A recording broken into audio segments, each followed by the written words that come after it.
Good morning, good afternoon, good evening. Whenever you are watching this video, let me welcome you all to our channel Future Endeavors. Okay, so in the previous class, we have discussed the various terms related to propagation of sound. In today's class, we will be discussing two important concepts. One is the displacement time graph and another one is the displacement distance graph. So let us start our video without much delay. You should also take out your pen and copies so that anything that should be noted down, you can take those notes with the class. Okay. So, for understanding the displacement time graph or displacement distance graph, it is important to understand or to have a proper imagination, because sound is something that you cannot actually see. So, it's difficult to visualize the fact or the various phenomena related with the sound. So first of all, make heading displacement time graph. Displacement time graph.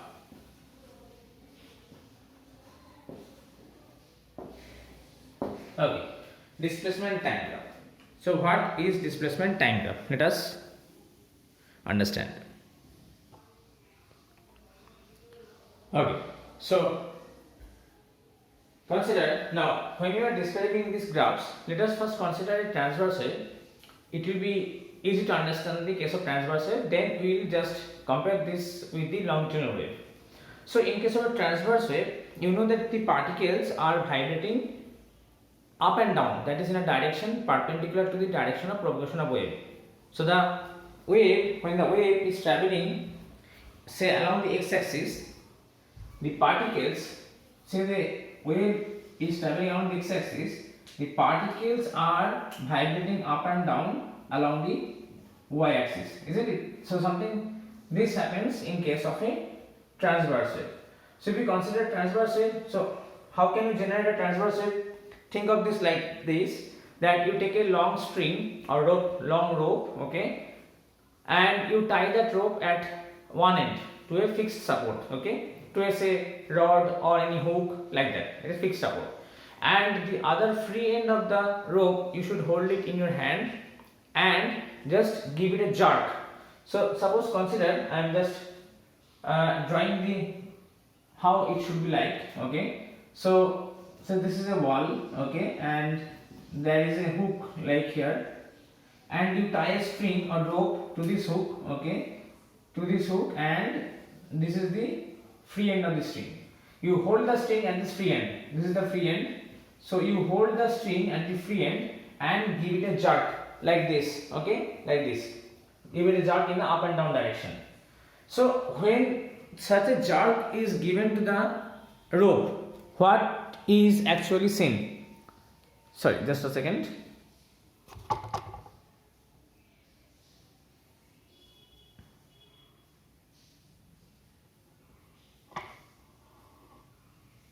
Okay, now the video is clear? Fine.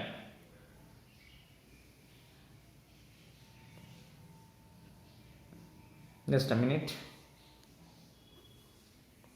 Okay, so I think now it is clear. See, so if you just give a jerk to the free end of this rope, what will happen? Give a jerk like this, the rope will actually show vibrations or show movements like this, isn't it? It will show something movement like this, isn't it? When you give a jerk, the rope will show a movement like this. Fine. Now, so we are analyzing this kind of disturbance. As I said that wave is nothing but the propagation of a disturbance. So we are analyzing this kind of disturbance that is propagating through the rope that you have taken. Now, so there are two analyses. One is the displacement time graph, which we should be discussing first. Now, what is displacement time graph? Now actually when you are plotting the displacement time graph, what you are taking, you are focusing on a particular point on the rope. You are focusing on a particular point on the rope. Say you are focusing on a particular point, say here, this is a particular point on the rope. You are focusing on this point, okay, and you are just actually ignoring the other points on the rope. You are focusing on exactly on that point, the point marked in black. Now you are observing the direction of motion of this particular point on the string with changing time or with progress in time. As the time moves on, you are actually observing the vibration or the motion of this particular point with time. Okay, then what is that you are observing? Fine. Now when this rope actually vibrates, it goes up and down. Okay, so if I just think of the fact, after a certain instant time, would this rope should be something like this, isn't it? It should be something like this. Okay, so this particular black point that we have marked on the rope would go from the down position to the up position. So first of all, the first instance, when in the first figure the point was somewhere here, okay, and in the next figure, the next instant of time, the point goes up and it reaches somewhere here. Okay, so is it clear? So like this, the point on the rope moves up and down, up and down.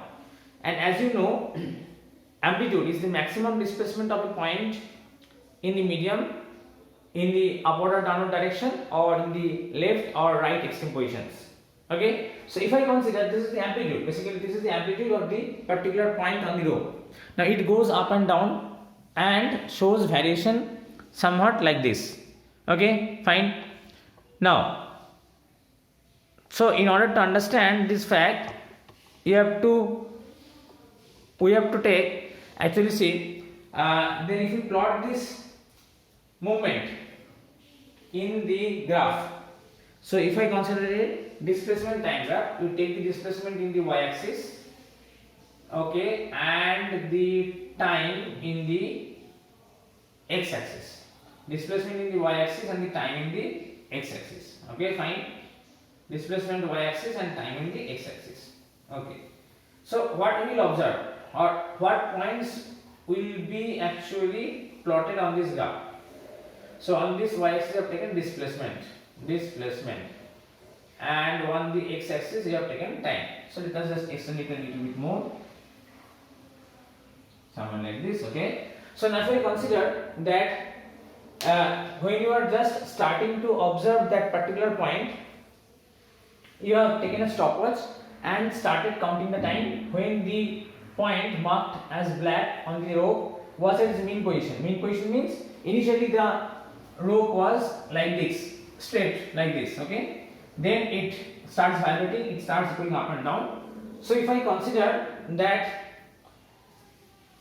when you are starting the stopwatch, you are observing that the point on the rope is exactly at the mean position. Okay, so exactly at the mean position. So what happens when it is exactly at the mean position? It actually, okay, let me just bring it more close. Okay, fine. So I think now it is visible. There is some disturbance in the camera. Okay, sorry for the haziness. Okay, I think it is clear now. Okay, fine. Now what happens? The rope, when the rope is moving, the point actually goes up and down. So if I just plot that movement of that rope, of that point with time, what will you get? At the mean position, say if I just divide the time axis in seconds, and when I consider that at 0 second the point was at the mean position, at 1 second the point at that particular point goes slightly up, then 2 seconds it moves further up, 3 seconds it moves at the maximum up position, and then it again starts coming down, then 4 seconds it starts to come down, 5 seconds it comes little bit further down, at 6 seconds it again comes back to its mean position.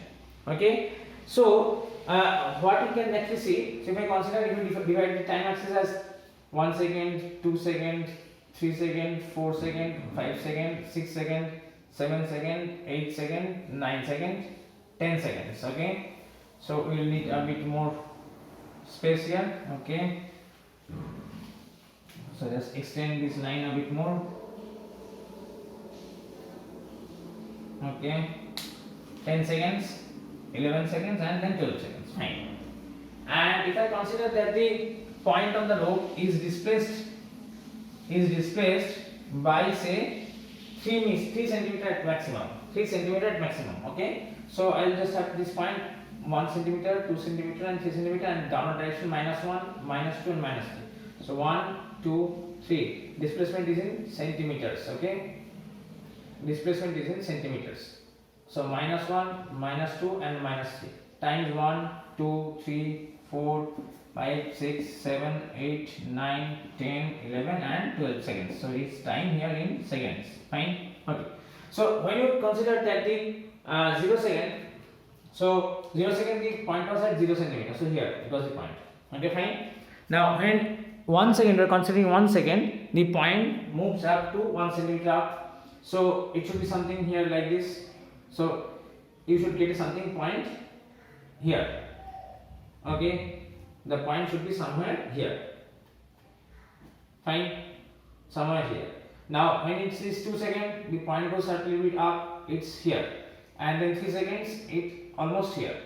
Then 4 seconds it again comes down, so it should be here. Then 5th second it again comes down, it should be something here, and 6th second it should be like here. Then 7th second it goes at -1, so it should be something here -1. Then 8th second it goes something here -2, okay, and then 9th second it goes something here as -3. Then again on the 10th second it goes back, it starts moving back again, so here. Then 11th second it starts moving further back, so it's up here, and then 12th second it goes to the mean position, back to the mean position. So if we join these points, it will be something like this. The graph would be like this. We are not actually able to draw it properly, point it properly, okay, but it should be something like this shape. Okay, it is going up, maximum mean position, okay, then it is reverting back, mean position, maximum mean position, then it is maximum, negative maximum, and then again to the mean position. So the graph will be something like this. So if we consider the displacement time graph, what we are doing actually, we are seeing the position of that particular point with respect to time, with progress in time. So you will get something graph like this. So if you plot the displacement time graph for this kind of wave, you will get this kind of graph. So I think the displacement time graph is clear.